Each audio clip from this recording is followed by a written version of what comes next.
우리 서로 한번 인사하도록 하겠습니다. 사랑합니다. 한번 인사하겠습니다.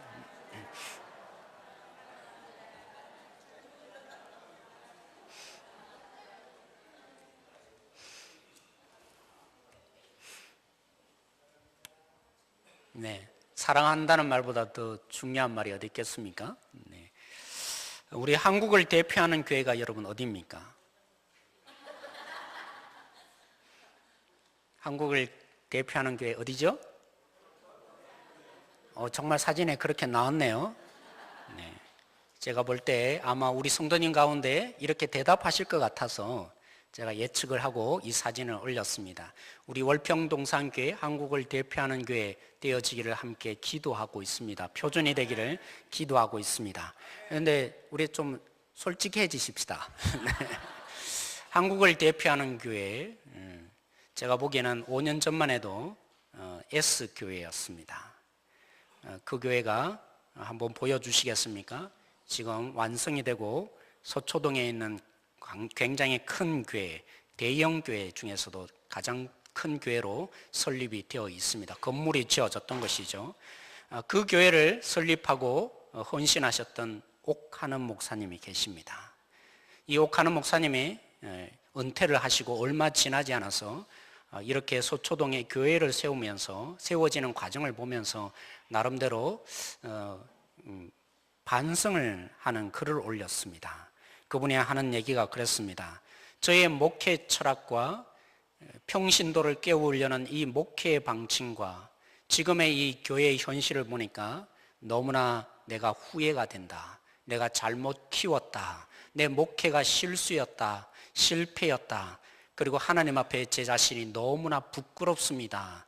그런 고백을 이 옥하는 목사님이 하셨습니다. 근데 참 닮아 있습니다. 여러분 홍정길 목사님이라고 여러분 아십니까? 우리 홍정길 목사님도 은퇴한 이후에 물론 이런 세미나가 열렸습니다. 그 가운데 한 기자가 물었습니다. 40여 년 동안 이렇게 목회를 하셨는데 이 목회를 한마디로 평가한다면 무엇이라 말씀하시겠습니까? 근데 그분의 대답은 놀라웠습니다. 저의 40여 년의 목회는 실패였습니다. 제 목회는 실패였습니다. 미랄복지재단을 세웠고 또 선교에 대한 북한 선교에 대해서 많은 영향을 끼쳤습니다. 그리고 사회적도 굉장히 영향을 미치는 그런 교회를 세웠습니다. 근데 그분이 은퇴한 후에 고백은 다름이 아니라 내 목회는 실패였습니다. 그렇게 고백을 했습니다. 왜 그런가요? 제가 롤 모델로 삼았던 많은 대형 교회들, 제가 그것을 쫓아가며 이제까지 달려왔는데 그 대형 교회들이 남은 것이 무엇이 있습니까? 많은 성도들이 모여있는 것, 그것밖에 더 있지 않습니다. 근데 제가 속아서 그 모델을 닮아서 이제까지 왔습니다. 제가 모르고 여기까지 왔습니다. 그러나 저의 다음 세대는 모르고 저처럼 되어지지 않기를 원합니다. 진실로 무엇이 진짜인지 속지 않는 다음 세대가 되었으면 좋겠습니다. 그런 고백을 이 목사님이 하셨어요. 사랑하는 성도 여러분, 정말 어떻게 보면 이 두 분의 고백은 굉장한 고백입니다. 보통 어떤 자신의 이 용감함이 없이는 어떻게 자신의 이 치부를 드러내며 내 목회가 실패했다고 그렇게 고백하겠습니까? 진심이 담겨 있는 그분들의 고백입니다. 그리고 우리는 어떻게 보면 내 교회를 향한 걱정, 그리고 은퇴하고도 때로는 문제를 일으키는 경우가 보면 자신의 교회라는 생각 때문에 문제를 여전히 은퇴하고도 일으키는 경우가 종종 봅니다. 근데 이분들의 고백은 무엇이 담겨 있습니까? 자신의 교회를 향한 안타까움이 아니라 한국 교회를 보면서 한국 교회를 안타까이 여기셔서 우리는 뭔가를 모르고 여기까지 실패를 했는데 다음 세대는 정말 이런 과오를 겪지 말았으면 좋겠습니다. 그런 안타까움, 한국 교회를 그죠? 안타까이 여기는 마음, 어떤 목사가 그런 마음을 가질 수 있겠습니까? 그런데 사랑하는 성도 여러분, 오늘 예수님이 이 두 분의 유혹과 또 이 두 분의 이 상황들을 동일하게 예수님이 겪고 있습니다. 그래서 우리가 오늘 이 말씀만 제대로 묵상하고 조금 더 관심을 기울였다면, 정직하게 이 말씀을 대했다면 한국교회가 이처럼 세상에서 땅에 떨어지고 때로는 우리가 전도하면서도 마음에 주눅들 수밖에 없는 그런 상황에 이르지 않았을 것이라 생각합니다. 우리 교회가 한국교회의 표준이 되기를 원하는데, 그러면서 오늘 이 말씀이 우리 속에 깊이 뿌리 박혀야 할 것이라 저는 내다봅니다. 오늘 말씀이 우리 모두에게 전하여져서 우리 가운데 그렇죠 주님, 우리가 이렇게 되어지기를 원합니다. 그런 감동이 성령께서 오늘 우리 속에 주시기를 소망합니다. 그러기 위해서 오늘 우리의 이 본문의 상황을 조금 더 이해할 필요가 있습니다. 물론 우리는 이 본문을 너무나 잘 알고 있습니다. 종종 이용되는 하늘의 미랄에 대한 얘기를 예수님이 하시는 부분입니다. 근데 어떤 상황에서 예수님이 이 말씀을 하신 줄 아십니까? 예수님이 지금 이 말씀을 하시게 된 상황이 있습니다. 그것은 다름이 아니라 예수님이 나사로를 살리셨습니다. 죽은 사람을 살리시니까 예수님이 어떻게 되셨던가요? 모든 사람들에게 인기가 올라가기 시작했습니다. 예수님에게 더욱더 관심을 기울이고 사람들이 몰려가기 시작했습니다. 거기에서 그치지 않고 12장에 들어와서 예수님이 어디로 가셨던가요? 예루살렘에 나귀를 타고 올라가니까 모든 사람들이, 여기에 예루살렘에 모여들었던 많은 사람들이 예수님을 환영하고 그 환영의 인파가 하늘 끝까지 치솟아 올랐던 것입니다. 그래서 좀 과장된 표현이지만 20절에 보면 바리새인이 고백합니다. 바리새인은 구경꾼이었지 않겠습니까? 지금 예수님에 대한 관심이 너무나 커서 모든 사람들이 그를 환영하고 난리가 났다고 그렇게 고백하고 있습니다. 정말 그렇습니까? 모든 세상 사람들도 예수님을 환영하고 있습니까? 그렇진 않는데 지금 이 분위기를 볼 때 바리새인이 보기에도 예수님의 이 인기가 하늘 높은 줄 모르고 치솟아 오르고 있다, 아주 과장된 표현을 한편으로 한 것이죠. 그런데 오늘 여기에 24절에 누가 등장합니까? 오늘 그러한 이 바리새인의 고백이 진실된 고백으로 나타나는 한 사건이 벌어집니다. 누가 나타났습니까? 헬라인이 예수님을 만나기 위해서 오늘 이 자리에 온 것입니다. 그래서 이 헬라인이 그냥 직접 만날 수는 없으니까 이제까지는 누구에게 예수님의 이름이 알려졌습니까? 누구들이 예수님을 환영하고 높였던 것입니까? 유대인들이었습니다. 유대인 외에 다른 사람을 뭐라고 하죠? 헬라인이라고요. 이 헬라인들이 지금 예수님을 만나고 싶어서 발을 동동 구르고 있습니다. 그래서 좀 줄을 대달라고 그나마 이방인 지역과 가까이 있는 빌립에게 찾아가서 그에게 간청을 한 것입니다. 우리 좀 예수님을 만나게 해달라고. 그래서 이 사건이야말로 오늘 요한복음은 우리에게 메시지를 전합니다.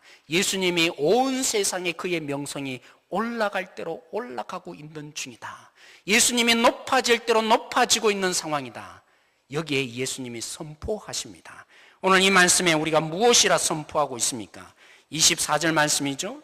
오늘 24절 말씀에 예수님이 이렇게 선포하고 있습니다. 여러분, 정말 이 두 명의 목회자와는 전혀 다른 얘기를 예수님이 오늘 이 본문을 통해서 한편으로는 보여주고 있습니다. 그들이 받았던 유혹, 예수님도 지금 동일하게 유혹을 받고 있는데 결론이 전혀 다른 상황으로 지금 벌어지고 있습니다. 그래서 우리에게 잘 보라고, 그래서 어떻게 시작합니까? 내가 진실로 너희에게 이르노니. 이 말은요, 이런 뜻입니다.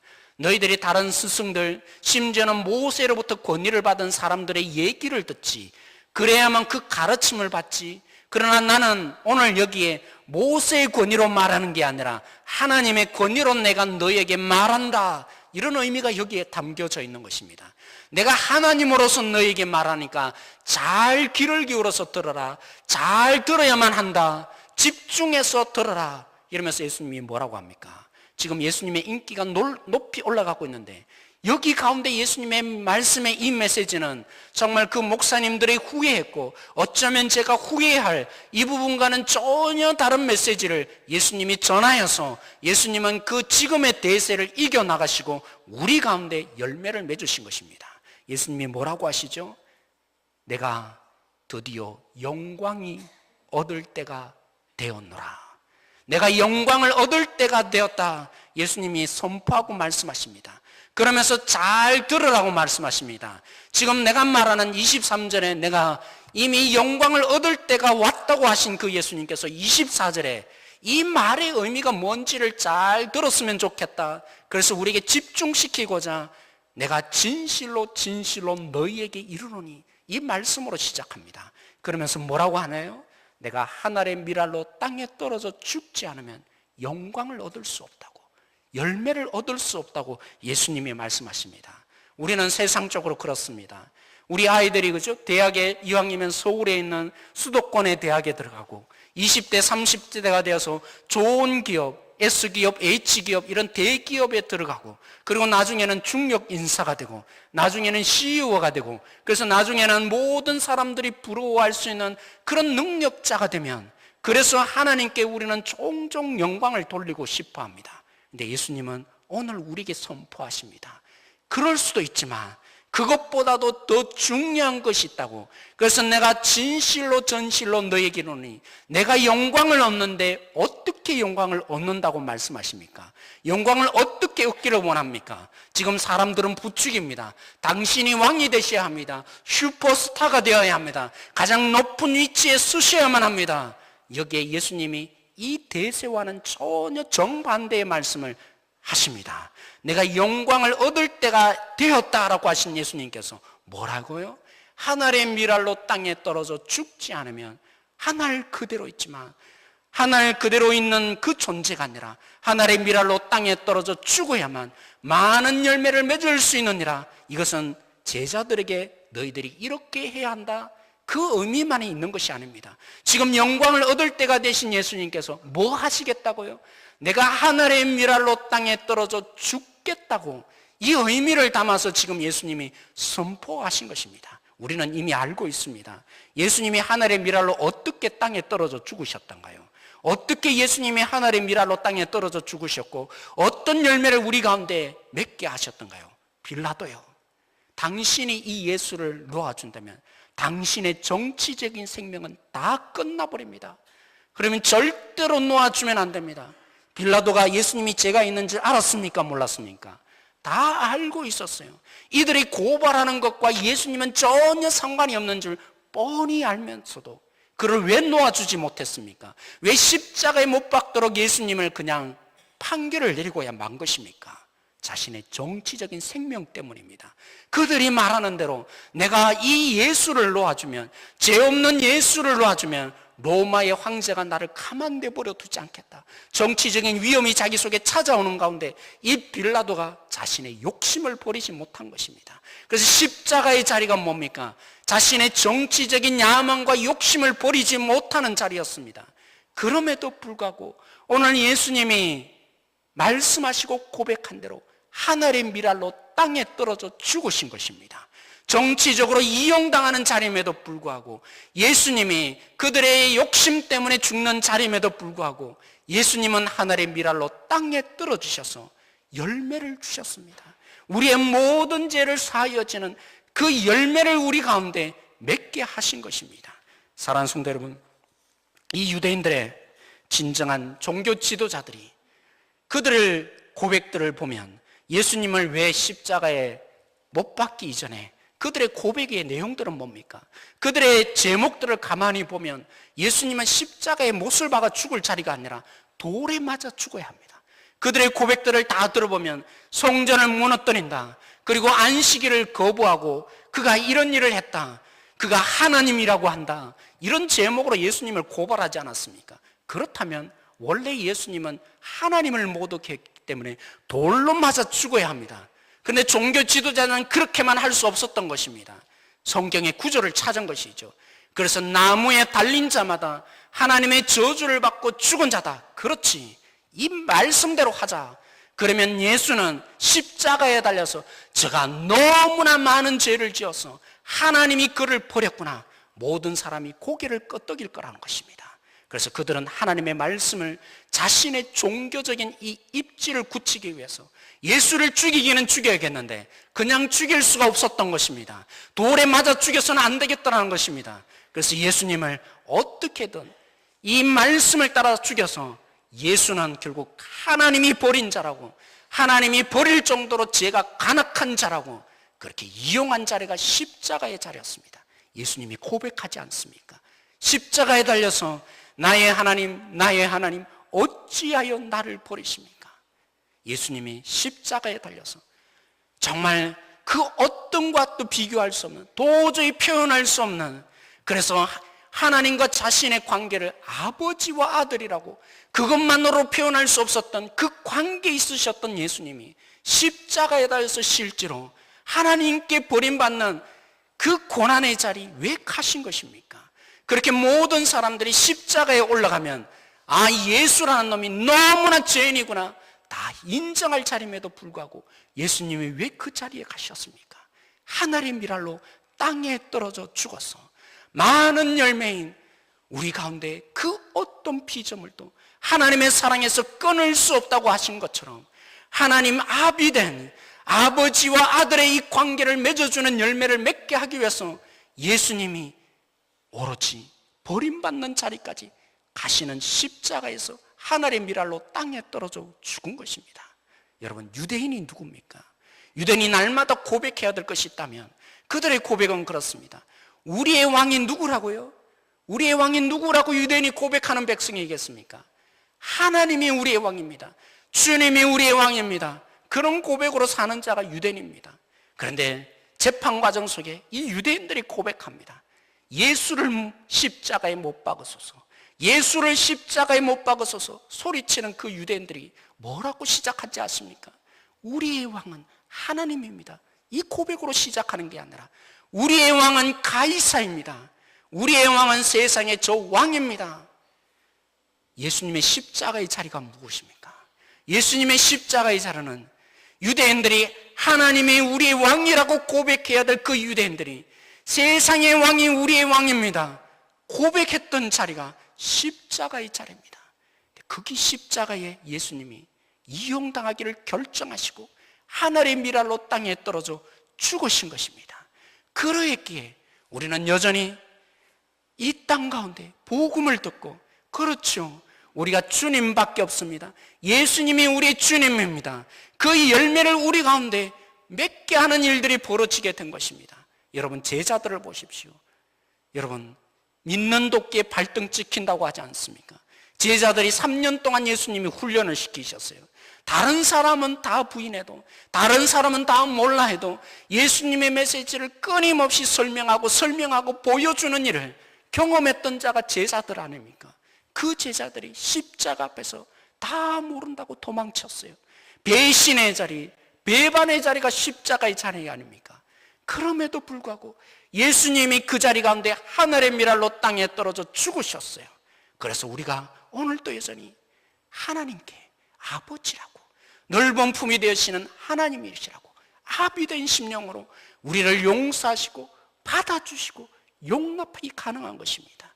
여전히 민망하고 죄가 가득한 우리지만 왜 우리가 오늘 이 자리에 나올 수 있는 것입니까? 십자가의 그토록 배신과 하나님 절대로 그러지 않겠습니다. 고백하고 또 고백했던 우리가 어떻게 오늘 또 이 자리에 나올 수 있는 것입니까? 여전히 배신 속에서 십자가에 죽어주신 하늘의 미랄로 땅에 떨어주신 예수님이 계시기에 그 십자가로 우리가 열매 맺어졌기에 오늘 또 우리의 넓은 품으로 우리를 품어주는 그 역사가 일어나게 된 것입니다. 그렇죠, 사랑하는 성도 여러분, 오늘 예수님이 말씀하신 것처럼 하늘의 미랄로 땅에 떨어지셔서 우리 가운데 진정한 열매를 맺어주시는 놀라운 일이 벌어졌습니다. 그러나 다시 생각해 보십시다. 예수님이 말씀하신 하늘의 미랄로 땅에 떨어지는데 어떻게 예수님이 영광을 얻습니까? 이 문제가 어떻게 해결돼야 되죠? 예수님은 오늘 우리에게 열매를 주셨습니다. 하나님의 자녀들은 특권도 누리고 우리의 죄 용서함도 일어나고 우리 가운데 누구든지 받아주시는 하나님을 기대하고 나올 수 있는 이 열매가 우리에게 맺혔는지는 모르지만 예수님은 과연 십자가에 죽는 것이 저주의 자리고 한편은 모독을 당하는 자리고 한편으로는 이용당하는 자리인데 어떻게 그 자리가 오늘 예수님이 시작한 대로 진실로 진실로 내가 너에게 이르는다 하시기 전에 말씀하셨던 십자가에 죽는 자리가 하늘의 미랄로 땅에 떨어져 죽는 자리가 어떻게 예수님이 영광을 받는 자리입니까? 여러분, 요한복음 3장 16절 잘 아시죠? 하나님이 어떻게 해요? 세상을 어떻게 해요? 이처럼 사랑하사. 이처럼 사랑하신 의미가 뭐라고요? 독생자를 주시기까지 사랑하는 거예요. 독생자 아들을 내어주시기까지 사랑하는 거예요. 독생자를 내어주셨다는 의미가 무엇입니까? 십자가에서 드디어 밝혀집니다. 배신의 자리였고 이용해 먹는 자리고 하나님의 말씀조차도 자신의 유익을 위해서 사용하는 자리, 하나님의 마음을 한치도 깨닫지 못하고 다 자신의 욕망만을 꿈꾸는 그 자리, 그 속에 그들을 위해서, 우리를 살리기 위해서, 열매 맺기 위해서 죽으시는 예수님을 통해서 우리는 보게 되는 것입니다. 십자가를 통해서 드디어 우리는 확인하게 되는 것입니다. 하나님이 사랑이시구나, 하나님이 진실로 사랑이구나, 아들을 주신다는 것은 이런 의미였구나. 반역이 있다 할지라도, 때로는 믿지 못할 구석이 있다 할지라도, 여전히 배신한다 할지라도, 이용한다 할지라도 우리에게 이용당하기를 결정하시는 하나님이야말로 사랑이시구나. 예수님이 십자가를 통해서 하나님이 사랑이라는 것을 완벽하게 드러내시는 것입니다. 누가 하나님을 드러낼 수 있습니까? 누가 하나님을 보여줄 수 있습니까? 우리가 하나님을 보여준다 하지만 우리의 감정 속에는 부족한 것입니다. 그래서 하나님은 하나님만 보여줄 수 있는 것입니다. 그래서 예수님이 십자가에 달려서 하나님이 사랑이시다고 증명하니까 예수님이 누구라는 사실이 밝혀져요. 하나님이라는 사실이 밝혀지는 겁니다. 그러기에 예수님이 지금 말씀하시는 것입니다. 내가 십자가에 죽어서 하늘의 미랄로 땅에 떨어져 죽어서 하나님이 사랑이시는 것을 보여주리라. 그런 내가 하나님인 것을 너희들이 알게 될 것이다. 예수님이 선포하신 것입니다. 그러면서 오늘 예수님이 우리에게 당부하고 있는 것이죠. 사랑하는 성도 여러분, 진실로 제가 이 말씀을 보면서 제가 다시 생각하게 됩니다. 사랑하는 성도 여러분, 우리는 남부럽지 못할 능력과 권세로 때로는 이렇게 하나님이 일해 주셨다고 고백할 수 있습니다. 간증할 수 있습니다. 그러나 사람들이 그 얘기를 듣고 하나님이라는 신은 다르구나, 관심과 또 교회에 오고 싶은 마음이 들 수도 있습니다. 그런 설득을 당할 수도 있습니다. 그러나 그들이 이 자리에 와서 하나님이 주인이라고 고백하게 만들 수는 없습니다. 우리의 가진 능력, 그들이 부러워할 수 있는 위치에 있는 것으로 그들에게 하나님을 고백하게 만들 수는 없습니다. 하나님이 주인이라고 고백하게 만들 수는 없습니다. 오늘 예수님의 방식 그대로입니다. 하나님이 사랑이심이 보여져야 합니다. 하나님이 사랑이심이 그들의 마음속에 증거되어야 합니다. 예수님이 그러기 위해서 오늘 십자가에 죽는 죽음, 하늘의 미랄로 땅에 떨어져 죽는 죽음을 결정하신 것입니다. 우리도 마찬가지입니다. 우리의 행동, 우리의 말 한마디, 우리의 결정하는 일들이 과연 이 속에 하나님의 사랑을 담고 있는 것인가, 하나님을 보여주고 있는 것인가, 우리가 점검해 보아야 합니다. 나의 이 말 한마디가 저들에게 하나님의 사랑이라는 것을, 하나님은 사랑이시구나 보여주고 있는지 날마다 우리 자신을 비추어 보아야 합니다. 그러면서 제가 제 자신을 비추어 보았습니다. 물론 제가 제 연약함과 부족함을 오늘 이 시간에 다 드러내면 여러분들이 정말 낙망하고 좌절할지 모르겠다는 생각이 듭니다. 정말 작은 것 중에 일부 중에 하나를 제가 이 시간에 공개하고 싶어요. 여러분, 제 설교의 메시지가 종종 어떤 것이었습니까? 때로는 우리에게 정말 연약함을 보이고 때로는 바른 길로 가지 못하는 지체를 보면서 어떻게 하자고요? 불쌍히 여기자고요. 하나님이 그 속에 가득 차지 못하니까, 생명이 없어서 그런 거니까 오히려 그들에게 하나님의 생명이 없는 것을 보고 불쌍히 여기자고 제 설교가 종종 그런 적이 있습니다. 저는 그죠? 한편으로 생각합니다. 제가 그 일을 안 당하니까 저는 이 말씀을 통해서 객관적으로 때는 그렇게 말할 수 있는 거예요. 제가 제 자신을 비춰보았습니다. 이런 부분들을 제가 말씀했다면 내가 어떻게 하겠습니까? 저도 그렇게 살아야죠. 불쌍히 여기고 끊임없이 마음을 품고 하나님 저들을 살려달라고 이 마음이 흘러가야 되지 않겠습니까? 근데 곰곰이 내 자신을 이제까지 과정들을 쭉 돌이켜보니까 그렇지 않더라고요. 제가 어떻게 합니까? 때로는 말씀을 듣는 여러분보다도 더 작은 일이었음에도 불구하고 그 일 가운데 화가 나고 때로는 분노가 일어나요. 때로는 용서가 안 되는 것입니다. 그 용서가 안 되는 마음에 제가 상처를 입으니까 어떻게 합니까? 결국에 엄한 사람을 잡아요.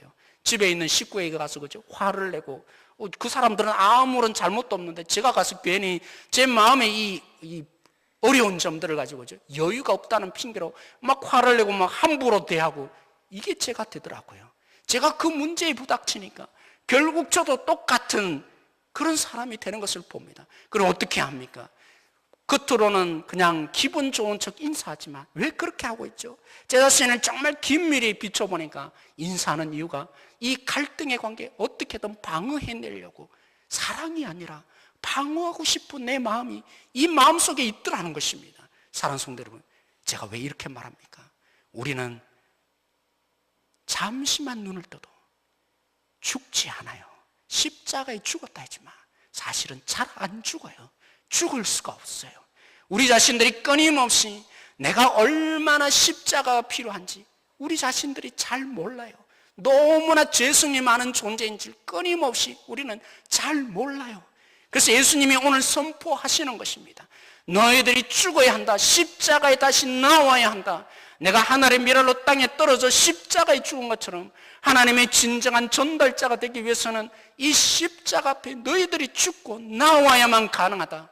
여러분, IMF 시절에 우리가 어땠습니까? 너무나 희망이 없으니까 때로는 스포츠 스타를 통해서 그죠? 위로를 받지 않았습니까? 박세리 여러분 그때 여러분 보셨습니까? 제가 우연히 그날이 토요일이었던 것 같습니다. 맞죠? 제가 기억하기는 토요일이었습니다. 그 토요일 날 박세리가 그죠? 가끔 보면 동해물과 백두산에 이 노래할 때도 가끔 나왔던 것으로 제가 기억하는데, 그죠? 우승을 하는데 어떻게 우승했습니까? 이 물이 가까이 있는 거죠. 거기에 이 공이 떨어졌어요. 근데 박세리가 그냥 포기하지 않고 뭐 했습니까? 양말을 벗고 맨발로 물 위에서 그죠? 티샷을 탁, 티샷 맞습니까? 제가 골프를 몰라서 그렇습니다. 근데 탁 날려서 그죠? 결국 승리했잖아요. 그러면서 우리는 위로를 받았잖아요. 마치 내가 박세리가 된 것처럼. 내 상황은 어렵지만 박세리가 된 것처럼. 또 박씨가 한 사람 더 있었어요. IMF 시절에 스포츠 스타 중에 그죠? 야구를 잘한 사람 누구였습니까? 박찬호가 던지는 공을 보면서 승리할 때마다 박수를 치면서 확 위로를 받고 그죠? 내가 마치 박찬호가 된 것처럼 우리가 기뻐하지 않았습니까? 그러면서 이 어려운 시기를 나름대로 위로받고 살아왔어요. 우리에게는요 이런 심리가 있어요. 군중의 심리가 있습니다. 집단에 소속된 심리가 있습니다. 사랑하는 성도 여러분, 때로는 힘들어요. 어려워요. 우리의 문제가 발견돼요. 그럴 때는 오히려 희망이 있습니다. 왜요? 우리가 얼마나 내 자신을 못 부인하고 살았는지, 얼마나 십자가가 필요한지, 그리고 우리는 알게 되는 것입니다. 내가 내 욕망으로 살았구나. 갈등과 어려움과 역경을 통해서, 때로는 용서하지 못함을 통해서 내 존재가 이것밖에 되지 않는구나. 그래서 하나님 앞에서, 이 말씀 앞에서, 그렇지, 내가 부인하고 하나님 앞에서 진정으로 십자가를 붙들어서 하나님의 사랑으로 채우겠구나. 그럴 기회가 오히려 있기 때문에 희망이 있는 것입니다. 그런데 잘 되어가면요, 잘 되어가는 집단 속에 있으면요, 대형 교회 속에 그죠? 너무나 모든 것이 잘 되어가는 속에 있으면 마치 내가 마치 그 사람인 것처럼, 내가 마치 박찬호인 것처럼, 내가 마치 박세리인 것처럼, 나는 문제가 하나도 없는 좋은 사람인 것처럼 우리 스스로를 착각하고 살 가망성이 많더라는 것입니다. 그러기에 오늘 우리는 날마다 십자가 앞에 나가야 합니다.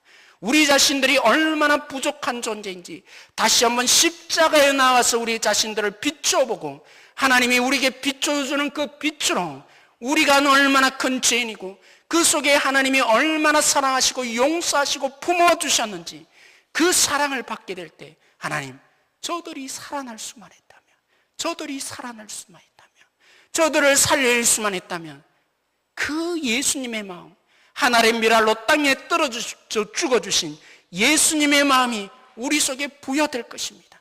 그럴 때 우리도 비록 내 자신만 하면 도저히 죽을 수 없었는데 그 십자가를 직면하게 되어질 때, 하늘의 미랄의 땅에 떨어져 죽어주신 예수님을 만나게 되어질 때, 그렇죠, 우리도 하나님의 사랑을 보이기 위해서 이 땅에 나가길 원합니다. 한 사람 한 사람을 붙들기 원합니다. 저들에게 내가 희망이 되어서 하나님이 사랑인 것을 증명하겠습니다. 그 결단이 일어날 수 있는 것입니다. 그러면 우리 정직하게 주님의 십자가 앞에 나가십시다. 우리가 얼마나 모난 존재인지, 얼마나 희망이 없는 존재인지 다른 것으로 우리를 가리지 않고 우리 자신들을 다시 주님의 손길 안에 비춰보고, 그러기에 주님이 필요합니다. 나를 위해서 죽으시고 이용당하시고 끝까지 참아주시고 여전히 넓은 품이 되어주시기 위해서 모든 것을 희생하시는 하나님의 미랄 되어주시는 예수님이 필요합니다. 그 주님의 사랑을 다시 확인하고, 그래서 그 주님의 사랑으로 이 땅에 들어가서 우리도 그 주님의 마음으로, 주님 저들을 살려주십시오, 저들이 살기 위해서 나도 죽을 수 있습니다, 그런 마음으로 충분하여지는 우리 교회 성도 한 분 한 분들이 되어지기를 소망합니다. 오늘 이 말씀을 부여잡고 우리 함께 한번 기도하십시다. 이 말씀으로 우리 함께 기도하십시다. 우리가 주님의 사랑을 받은 자입니다. 주님의 사랑, 머리로 관념적으로 느끼는 것이 아니라 십자가를 붙들 때 가능합니다. 십자가 속에서 예수님이 어떤 고난을 당하시고 어떤 이용을 당하시며 하늘의 미랄로 땅에 떨어져 죽으셨는지 그 주님을 직접적으로 만나야만 가능합니다. 우리의 마음의 상처와 아픔과 눈물도 주님의 십자가만이 우리를 바꾸어 놓을 수 있습니다. 하나님의 사랑만이 우리를 변화시킬 수 있습니다. 심지어는 세상 사람들도 주님 앞에 굴복할 수 있는 유일한 것은 십자가의 사랑입니다. 하나님의 사랑만이 우리를 변화시킬 수 있습니다. 그러므로 오늘 우리가 고백하십시다. 정직하부의 주님 앞에 나가서 주님, 이런 모난 자 주님 받아주시고 다시 한번 하나님의 사랑으로 가득 차게 하여 주십시오.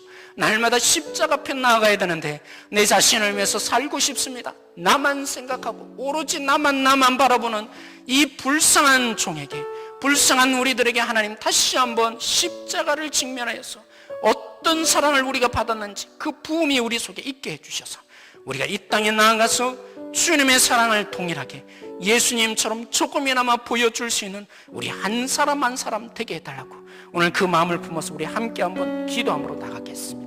기도하시겠습니다. 하나님, 오늘 말씀을 부여잡고 저희들이 기도합니다. 하나님, 우리 가운데 주님이 오셔서 다스려 주십시오. 우리는 희망이 없습니다. 우리가 잘 되어가는 것 속에, 우리가 하나님 포장하는 것 속에, 겉으로 드러난 직분과 지혜와 또 우리의 관계 속에서 우리가 하나님 모든 것이 잘 되어가는 것처럼 우리가 그렇게 살아갈 수밖에 없는 연약한 존재입니다. 한치도 용납할 수 없고 용서할 수 없는 존재가 우리들입니다. 끊임없이 부족하다고 느끼고 오로지 나만을 위해서 살아가기를 결정하는 존재가 우리들입니다. 하나님, 그렇지만 우리에게 희망이 있습니다. 소망이 있습니다. 이제까지의 갈등과 모든 부분들을 통해서 우리가 얼마나 모난 존재였는지, 우리가 얼마나 불쌍한 존재였는지, 하나님 모든 것이 잘 되어갈 때는 몰랐던 모든 부분들을 우리가 깨우치게 됩니다. 우리가 십자가만이 희망이 있다는 것을 깨우치게 됩니다.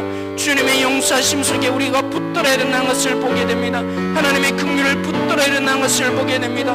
예수님이 우리 가운데 어떻게 하나님을 증명하여 주셨는지, 하나님이 사랑의 심을 어떻게 증명해 주셨는지, 하나님 미랄로 땅에 떨어져 죽는 것이 무슨 의미가 담겨져 있는지 우리에게 이용당하기를 결정하시고 배신을 당하시고 끊임없이 용서하신 하나님이 되시기 위해서 십자가를 통해서 우리의 모든 죄악을 여전히 용서하시는, 그래서 하나님의 자녀로 환난과 핍박이나 적신이나 위험이나 칼이라 그 어떤 피조물 또 하나님의 사랑에서 끊을 수 없다는 이 놀라운 진리를 우리 가운데 주시기 위해서 오늘 또 하나님이 우리의 믿을 만한 구석이 되시기 위해서 이 열매를 맺어주신 주님이십니다. 우리가 이 주님을 오늘 또 대면합니다. 십자가를 우리가 대면합니다. 그 주님 앞에서 저희들이 고백함으로 나아갑니다. 주님, 우리를 만나 주시기를 원합니다. 우리가 만나야 오늘 또 이 땅 가운데 우리 한 영혼 한 영혼을 위해서 저들을 살려달라고, 저들이 살아야 한다고, 저들을 살릴 수 있다면 내가 오늘 또 죽겠습니다. 하나님 미랄이 되기를 결정할 수 있습니다. 하나님을 만나지 않고는 우리는 한치도 우리 자신이 죽을 수 없습니다. 십자가를 대면하지 않고는 우리는 하늘의 미랄로 이 땅에 떨어질 수 없는 존재입니다. 하나님, 오늘 우리 가운데 만나 주시기를 원합니다. 주님이 우리 가운데 십자가의 능력으로 우리 가운데 채워주셔서 우리가 하나님 진실로 주님 앞에 나아갈 수 있는 행복한 성도 다 되게 하여 주옵소서. 하나님, 주님의 십자가를 생각할 때 참으로 모든 사람들, 특별히 우리 교인들이 존귀한 자입니다. 주님께서 희망을 두시고 배신을 당함에도 불구하고, 이용당함에도 불구하고, 심지어는 세상이 왕이라고 소리치는 자임에도 불구하고, 하나님을 하나님으로 여기지 않음에도 불구하고, 또 말씀조차도 자신의 유익을 위해서 이용함에도 불구하고 오로지 하늘의 미랄로 땅에 떨어져 죽으셔서 환난이나 핍박이나 적신이나 위험이나 칼이라 그 어떤 피조물도 하나님의 사랑에서 끊을 수 없는 하나님의 자녀로 삼아주시고 우리를 끊임없이 용서하셔서 우리의 믿을 구석이 되어주시며 우리가 그 어떤 죄악에 있다 할지라도 다시 용서하시고 용납하시는 하나님이 되어주시는 것을 만날 수 있는 이 복이 우리에게 허락되었습니다. 하나님, 우리가 때로는 실패합니다. 때로는 갈등을 일으킵니다. 우리의 본질을 다시 발견하게 됩니다. 얼마나 우리가 무능력한 존재고 우리 자신을 위해서 살고 싶고 우리 욕심을 버릴 수 없는 존재인지 그러기에 희망이 있습니다. 우리가 이 못난 부분을 통해서 우리가 좌절할 것이 아니라 그러기에 주님 앞에서 우리 자신이 죽고 십자가를 붙들어야 되는 진리가 선포됩니다.